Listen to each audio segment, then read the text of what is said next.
What's up, everybody? As I'm sure you know, I know I'm late to the party here, but HBO finally released trailers for both the Blacks and the Greens here on House of the Dragon Season 2, and let's talk about it. So what we're going to do here is we're going to kind of break down things we see in the trailer. We're not going to really play the trailer through, but I'm going to pull the trailer up, and we're going to talk about what we see. But I have seen it, and I really enjoyed what I saw. So let's look at this. Let's make sure everything looks good. Yep. And let's start. We fight for it. So we see this scene or types of this scene a couple times. And I'm not necessarily going to spoil anything. There's a couple scenes in this that I'm not going to tell you what that scene is. Because, or at least what I think it's going to be. Because I think that would ruin a lot of really awesome moments that people are going to have. There's, if we think back to the first season, imagine how you would have felt if you knew everything that was going to happen in that throne room in episode 8. Like that would be kind of devastating. So I'm not going to do that. Okay, so let's start this off. Clearly, this is a funeral. We know the Targaryens burn their bodies. So this is obviously a funeral. And I'm going to assume that this is Luke's funeral. It makes sense to me. All there really is to say about that. My father chose me, his firstborn child, to succeed him. And I love that they're talking about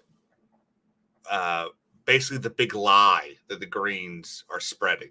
That on his deathbed, Viserys changed his mind, that he wanted Aegon to be king, not Rhaenyra to be queen. And I think, this is going to be a big deal because he does talk about Aegon, but he's talking about the fact that the dream of Aegon, not Aegon himself, not little Aegon the second. So, and of course, we see this beautiful shot of Harrenhal here, and I cannot wait to see more of Harrenhal. It's going to be a lot of fun, a lot of cool stuff we're going to see there. This is definitely, I think, Shipbreaker Bay in the Stormlands, because this is the house of, the seat of House Baratheon. That's where Luke and Aemon were at the end of season 1. So they're probably sitting here finding bits of Araxes and Luke. And yet, Alicent's son sits my throne. Ooh. Cool little flip around, sit down. I think they're gonna make him very I think Aegon is going to be a much better king. Not necessarily a king, but I don't think he's going to be kind of like as wacky as he was. He was messing with that girl. He wasn't acting like an heir. And now that he's king, now that he saw everyone in the dragon pit cheering his name, I think he wants to be the king now. And this is the big scene here because we see a bunch of people we've never seen before. And I am pretty sure this is Rhaenyra talking to the Dragon Seas. I think down here on the right, I think that's probably Ulf. He flies Silverwing.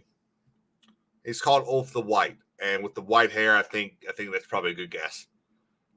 This looks like Adam of Hull. Is that right? Adam of Hull? Yeah, Adam of Hull, who's believed to have some relation to someone. I won't really talk about that. This could be Nettles, but there were reports that we weren't going to see Nettles, so who knows? This is going to be a very important scene. I mean to fight this war. Let's see. The realm will soon tear itself apart. Rhaenyra clearly heading to war or heading somewhere on her dragon. If men do not remember and right here, So this is one of the things that I'm really excited for. We're going back to the north. At the end of season 1, Jace was flying north to remind the Vale and the Starks at Winterfell of their oath to Rhaenyra. So this clearly looks like some ranging beyond the wall. Sworn to King And Viserys. we're here on the north. We've got Jace right here, most likely, I would imagine. And then this guy right here in the skins is Cregan. Should be Cregan. It's going to be Cregan Stark, and it's going to be a big role. Now, there is concern, and I share it, that they're going to lean into this. Maybe they did, maybe they didn't, about Jace and Cregan. I'm hoping they don't. If they do, I think they're going to lose a bunch of their audience. I think the best thing to do is to keep it maybe they did, maybe they didn't, and not let it, be flamboyant or any kind of dumb shit like that. I think the better idea is just put Jace up there, let him remind Cregan, and bring the North into the fold. And to his rightful heir. The High House are marching. You must crush this beast. You got Corlys Velaryon there, still dealing with his whole limp. We know this is probably in the first half of the season. I won't tell you why, but this is probably in the first half of the season. You must crush this beast. That terms are very. Damon's gonna kill people. It's gonna be crazy. Now to the false king and bend the knee to the king, or your house burns. I think that's Rook's Rest. So I think this is going to be episode 4, this cavalry charge. I think it's going to be episode 4. I think it's going to be the Battle of Rook's Rest. It's going to be a huge battle. It's going to be really fun to watch. What's so funny is they put Rhaenys in here, and I'm sick of Rhaenys. I don't like her. I didn't really think the thing that she did in the 9th episode, where she comes up through the dragon pit, I didn't hate it. And then I watched it again, and I was like, oh, that's such a dumb thing. You've killed thousands. You've instantly turned all of King's Landing against Rhaenyra. It's all you couldn't have done anything worse. If you had pledged loyalty to Aegon and left, it wouldn't have been as bad. So Rhaenys is really annoying. I'm really disappointed in kind of how they handled her.